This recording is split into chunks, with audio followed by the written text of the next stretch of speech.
This is a quick Woodshop blog, an update. This is the Smart Woodshop, and I'm Ron Paulk. It's been a busy time, this time of quarantining and sort of staying away from people. I've been working by myself in the shop, done a lot of things. I just released the Paulk Smart Station plans. That video just came up today, and that was right on the heels of putting up the Paulk Smart bench. And then just prior to that, the Paulk Smart router table, a whole new direction that I'm taking the workbench concept. Well, this time I've done a lot of projects. I've recorded, put up a lot of videos, and I've already recorded a lot of videos that I've edited and I've posted. They're scheduled to come out because I want to keep my promise of 2 videos a week, Wednesday and Sunday. And this one won't count. This will be a bonus. And to do that the entire time that we're in this economic shutdown because of the health crisis.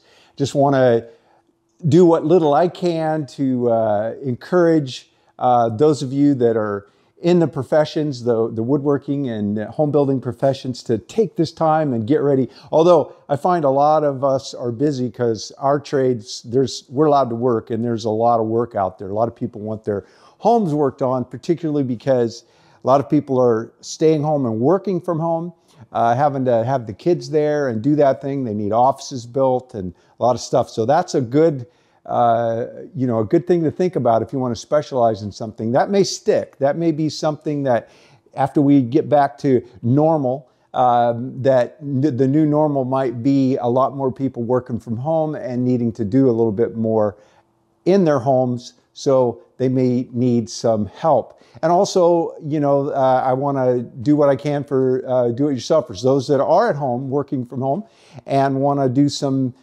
changes and updates to your houses. Hopefully some of these tools and concepts will motivate you to learn some techniques and build some tools that'll help you do some of those things. So what I'm doing is I'm taking a break. It's been very creative, done a lot of projects, a lot of filming, really enjoyed it.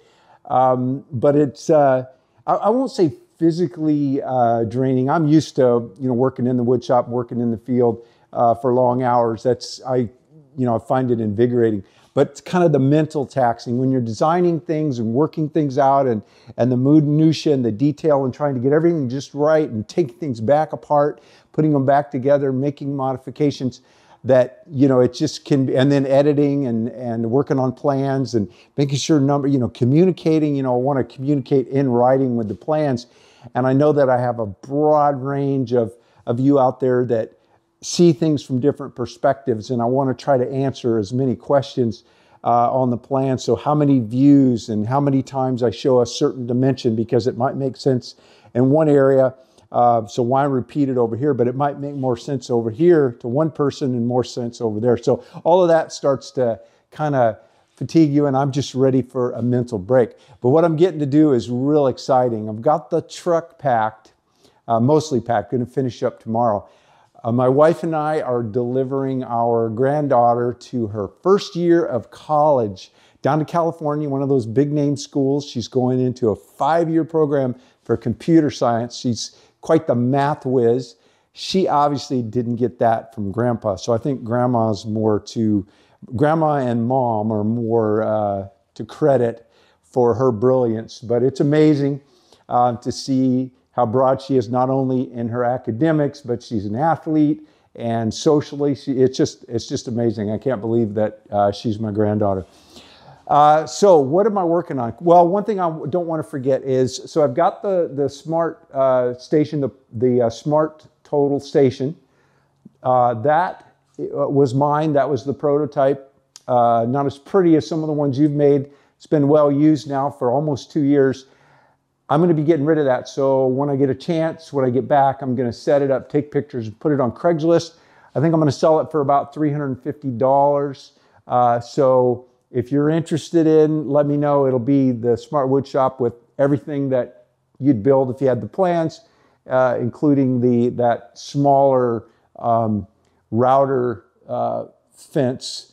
Not the new one that's on the new router table, but the one that came with the Smart Wood Shop. So all of that, I'm gonna, get rid of that. So I'll be putting that up let me know if you're interested. It's got to be local. You got to pick it up, you know, here in Washington. And some projects. So I've got a lot of things I want to work on. I picked up a DeWalt cordless miter saw, the 12-inch version. I got that for framing, but I don't need it right now. But the reason I went ahead and picked it up is with the new station, the Paulk Smart Station, I obviously use the Capex, and I give all the dimensions specifically how to mount the Capex. But I know that there's a lot of other saws out there, so I thought, well, you know, I need a different saw anyway. I'm in the DeWalt world because I want that battery system. I don't want a third battery. So I chose that one, but it also seemed to be as big as any of them.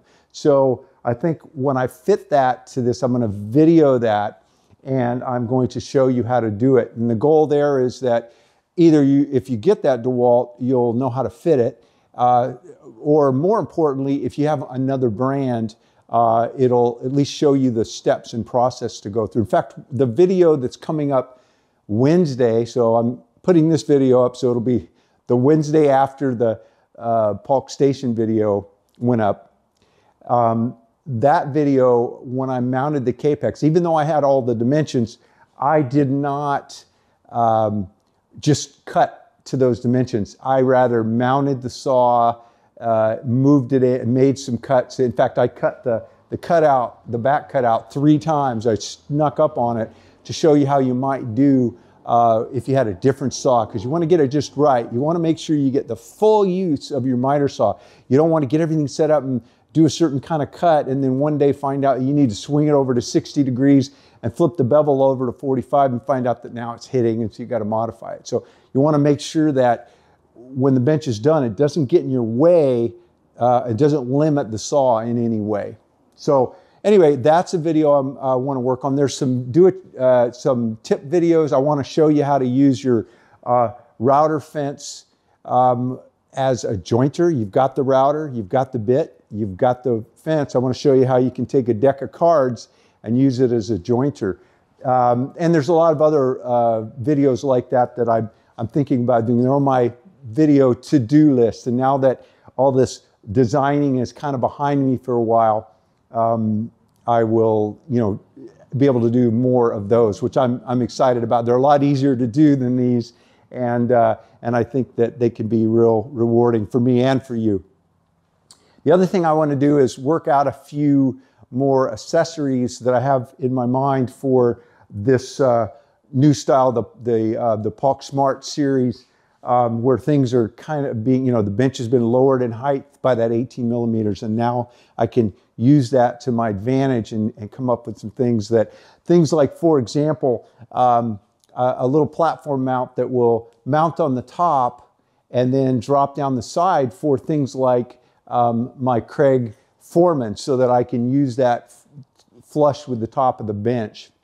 And then also thinking about like a belt sander mount that I could mount on the side of it so that I could use like in a shop. You know, even though I'm portable, I like some of those kind of machinery, and I don't want to buy a big heavy, you know, sanding belt machine like I had in my cabinet shop, but a little 4x24 belt sander mounted horizontally that can be just quickly stuck on, and then I can go and use that. So there's a lot of little things like that that I need to work out. And even thinking about, I don't need it. I'm with the Saw Stop. It's a big saw. It's got the flip up stand, but a lot of people are interested in still mounting the saw to the side of the bench the way I did with the original Paulk Workbench and the Paulk Workbench 2 and the original Paulk Total Station. That was the last bench that I did that. I no longer do it, so I don't include that on the bench. But I thought, you know, if I can get my hands on a smaller table saw, maybe I'll get the battery, the cordless DeWalt, the small one. And I'm thinking about a little mount that'll just, again, bolt, you know, clamp through the clamping holes right to the side of the bench and hang it. I think I could come up with something for one of the smaller saws that would work. So it's still some creative stuff that hopefully I'll be able to push that aside and work on some of the other projects to begin with. But for now, I'm going to take a break. I'm going to go have some good family time once we get our granddaughter in her dorm and hang out there a few days to make sure that everything's going good for her.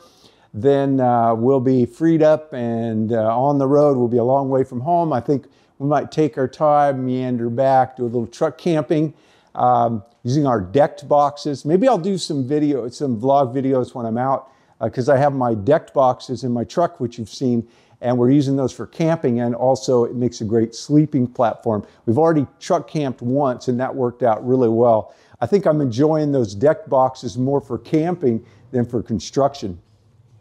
So anyway, that's kind of what's going on right now. Plenty of videos are already up. You're going to get your Wednesday and Sunday fix, so keep an eye out for those. Hey, if you enjoy these videos, these vlogs, be sure to give me a thumbs up, subscribe, remember to ring the bell. You stay safe and have a great day.